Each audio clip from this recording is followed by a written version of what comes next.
This morning in Health Watch, an important new study out today suggests that eating nuts during pregnancy may increase your child's risk for, listen to this, wheezing or asthma. Joining us is Dr. Ian Smith. Good morning. Good morning, Harry. So often we do hear about these studies, and I always know that 6 months from now we'll hear a revision. It's not really true. What's the most important takeaway in the study? I don't think this study is going to revise in a reverse, and this is why. This study looked at women who were pregnant consuming nuts. They compared women who ate nuts regularly, a lot, every day, versus some who ate rarely.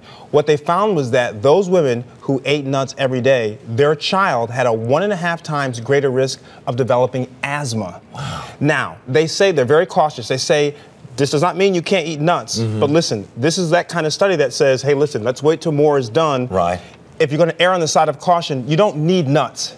So this says something could be happening, you know, take it easy.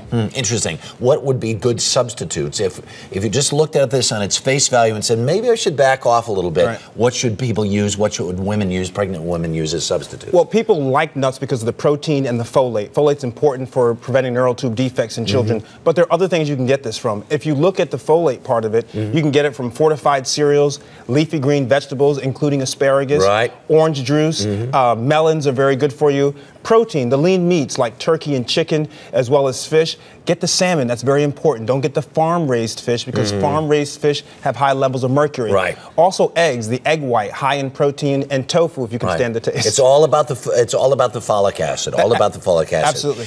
How is it that foods can affect your baby or what's gestating inside you? Harry, this is a very controversial subject. Women for a long time have wanted to know, if I have a nut allergy, can I pass it on to my children? And the answer to that is we really don't know right now. What we do know, though, is if the parents have allergies, it increases the likelihood that a child will have an allergy. But there's so many complicated things that go into allergies. Genetics, environment, something called epigenetics. This is what we do say to people.